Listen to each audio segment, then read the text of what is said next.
Donc nous allons voir pour notre premier chapitre de l'année en MSGN, dans le thème 1, les organisations et l'activité de biens et de services. Donc les organisations, vous l'avez vu l'année dernière, les organisations publiques, les organisations privées, les entreprises et les associations, les organisations de la société civile. Donc on va voir comment elles s'organisent et comment elles gèrent leur activité de biens et de services. La première grande question de gestion qu'on va se poser, quels produits ou quel service faut-il donc produire pour répondre à quels besoins? Donc notre premier chapitre, c'est le chapitre 1, la réponse aux besoins consommateurs. Donc on est dans l'entreprise privée et toute la démarche, on verra qu'on va travailler sur ce qu'on appelle la démarche mercatique. Elle va consister à écouter les besoins des consommateurs pour pouvoir proposer une offre la plus adaptée possible et la plus personnalisée possible à nos clients. Et cette démarche, comme son nom l'indique, c'est une démarche donc elle passe par différentes étapes. Alors quelles sont ces différentes étapes? Première étape de la démarche mercatique, connaître son marché. Deuxième étape, identifier les besoins de nos consommateurs. Et dernière étape, définir à ce moment-là notre offre, qui peut être des offres de produits ou de services. Première étape, comment connaître son marché? Alors pour connaître son marché, la première étape, c'est de faire une veille marketing ou une veille commerciale. Alors qu'est-ce que la veille? La veille, c'est l'ensemble des moyens qui vont permettre à une organisation de collecter de manière permanente des informations sur son marché. D'où le mot veille. Alors que ce soit marketing, côté comportement consommateur, ou en veille commerciale, on va s'intéresser de plus près à tout ce qui est fournisseur et surtout tout ce qui est concurrent. Comment on peut connaître son marché, si ce n'est de faire une veille de façon régulière, de façon permanente? On va faire ce qu'on appelle des études de marché. L'étude du marché va chercher à collecter et récolter des informations caractéristiques de ce marché, et ce, de façon cette fois ponctuelle. À un moment T, je vais étudier mon marché. De quoi est fait le marché? Un marché est fait de produits et de services proposés par des entreprises, et il est fait de consommateurs, d'une demande de consommateurs, et il est fait aussi d'un environnement.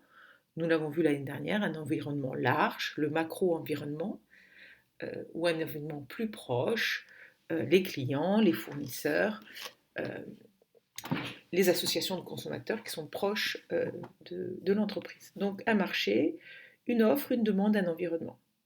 Pour connaître ce marché, on va s'appuyer sur le big data. Vous savez qu'aujourd'hui, les réseaux sociaux, les outils numériques nous permettent de collecter, permettent aux entreprises de collecter à travers, de façon intentionnelle ou non, les cookies, une masse colossale d'informations. Donc on va chercher avec ce big data à pouvoir les analyser sous forme d'études de marché ou de veille. Notre deuxième étape, c'est d'identifier les besoins. Alors pour identifier nos besoins, nous allons passer par 4 approches. Comment on peut identifier les besoins de nos consommateurs? Quels sont ces types de besoins? On peut approcher ces besoins, première approche, on va appeler ça l'approche médiatrice. Ces besoins, on va voir que le client, on va l'associer à la création de notre offre, donc d'une offre de besoin. L'exemple qu'on vous propose ici, c'est Lego. Lego qui a un projet qui s'appelle Lego Ideas, dans lequel il propose aux joueurs, les fans de Lego, de proposer leur création. Ils mettent cette création leur proposition sous forme de concours sur un site, sur une plateforme. Le projet est soumis au vote, puis celui qui gagne, le projet sera mis en vente et le concepteur recevra jusqu'à 1% du chiffre d'affaires de sa proposition. Donc vous voyez ici la proposition d'une belle chaussure de tennis Adidas, qui avait reçu un prix une année. Donc un besoin de jeu de Lego qui a été co-créé avec des consommateurs. Première approche, une approche médiatrice. Deuxième approche, une approche dite réactive. Cette approche, c'est lorsque l'offre répond à un besoin qui existe déjà. Ce besoin existe, l'entreprise va proposer une offre qui répond à un besoin. Par exemple, la grande distribution qui s'adapte aux horaires des Français en proposant des horaires élargis. Donc là, on a l'enseigne Casino qui offre des horaires élargis 24 heures sur 24, 7 jours sur 7. Voilà une entreprise, un offreur qui propose une offre adaptée à des besoins aujourd'hui de type de consommation, de mode de consommation qui évolue. Troisième type de besoin, l'approche anticipatrice. Alors cette approche anticipatrice, c'est lorsque l'offre correspond à un besoin qui n'est pas encore exprimé. Je vous prends comme exemple un ingénieur français qui a pensé, donc c'était en 2019, à partir de ses clés de voiture, il a réfléchi, il s'est dit on va développer des clés pour des mots de passe. Donc c'est un outil, ça s'appelle Keopass, c'est un outil comme une clé USB qui a reconnaissance tactile et qui, lorsque vous le passez avec votre doigt, va permettre sous forme de Wi-Fi d'activer un certain nombre de mots de passe de vos ordinateurs, etc., téléphone, etc. Donc une offre qui correspond à un besoin qui n'est pas encore exprimé. Dernière approche, l'approche créative, on va créer un nouveau besoin. Donc l'offre va répondre à un besoin qui n'existe pas encore sur le marché. Par exemple ici, donc tout le monde attend 2023 le lancement de Uber avec le développement d'un nouveau mode de transport, le taxi volant, qui sera donc normalement en service en 2023. Donc ici, nous avons 4 approches qui vont permettre d'identifier des besoins. On connaît son marché, on identifie des besoins et pour finir, on définit son offre. Cette offre donc, va bien répondre aux besoins des consommateurs. L'importance de cette offre, elle doit pérenniser l'organisation et répondre à un avantage concurrentiel. Souvent dans cette offre, on voit qu'il y a une large part faite à l'innovation. Cet avantage concurrentiel, c'est un avantage que nous aurons sur nos concurrents qui va nous permettre de nous différencier. L'offre va être créatrice de valeur et pour assurer ainsi la pérennité de l'organisation. Donc voilà pour cette démarche mercatique qui est cette écoute active des besoins du consommateur afin de lui proposer l'offre la plus adéquate possible. Alors pour ceux qui vont faire marketing, mercatique, dans leur spécificité, qui commencera un peu plus tard, en début d'année 2022, on retrouve ici dans la démarche mercatique 3 grandes étapes, le marketing d'études, le marketing stratégique et le marketing opérationnel. Donc un marketing d'études qui va correspondre là encore à l'analyse du marché avec le recueil d'informations sur tous les produits, tous les services.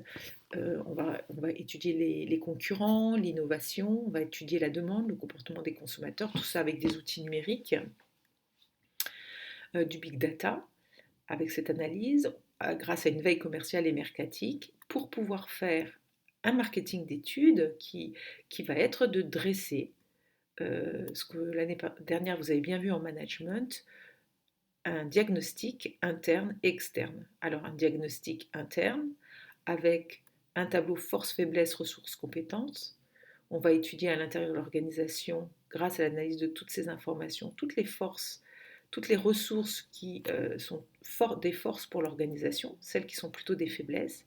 Et puis on n'oubliera pas non plus, en dernière ligne, de regarder les compétences de l'organisation. Est-ce que ce sont des forces? Est-ce que par exemple j'ai un cœur de métier avec des salariés formés, avec des savoir-faire uniques? Est-ce que j'ai créé des relations de partenaires privilégiés? Au contraire, c'est encore des faiblesses. Donc on va collecter ces informations aussi au niveau externe pour faire un diagnostic opportunité-menace sur le marché avec l'analyse du macro-environnement, donc l'environnement large des organisations avec les facteurs politiques, économiques, socioculturels, technologiques, écologiques et légaux. Nous verrons tous ces facteurs. Est-ce que ce sont plutôt des sources d'opportunités pour l'entreprise ou des sources de menaces? Et puis la même analyse devra être faite au niveau du micro-environnement, c'est-à-dire des acteurs proches de l'organisation, les banques, les associations de consommateurs, les clients, les fournisseurs. Donc on met tout ça dans une matrice dite SWOT, donc ça c'est de la révision de management, donc force, faiblesse, opportunité, menace. Alors force, faiblesse c'est au niveau interne, Et puis opportunité menace, c'est au niveau externe. Donc on dit SWOT parce que c'est le diminutif en anglais, Strengths, Weaknesses, Opportunities, Threats, ce qui fait la matrice SWOT, S-W-O-T, où vous trouvez la matrice en français FFOM. Donc quand le marketing d'études est fait, on a collecté les informations, on va pouvoir passer au marketing stratégique, déterminer qui sont nos consommateurs, ceux vers lesquels on veut vendre nos produits et nos services. On va positionner notre marque, nos produits en fonction de nos concurrents, dans l'esprit du consommateur par rapport à nos concurrents, comment se situe notre produit, par exemple en termes de rapport qualité-prix. Et puis on va déterminer quelle offre, à quel prix, comment le distribuer et comment communiquer. Enfin, on passera au marketing opérationnel, c'est-à-dire qu'on va mettre en œuvre ce marketing mixte. On va effectivement communiquer une offre, la distribuer à un certain prix. Nous contrôlerons les objectifs que nous avons déterminés en fonction de ce marketing mixte et puis nous ferons des actions correctrices. L'entreprise fera des actions correctrices si les objectifs ne sont pas réalisés.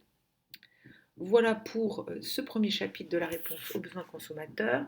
Vous trouverez un Google Form pour voir ce que vous avez saisi de cette petite vidéo sur ce premier chapitre et vous pourrez réviser vos mots-clés aussi grâce à un logiciel en ligne. Donc vous avez ces deux liens associés à la vidéo. Bon travail!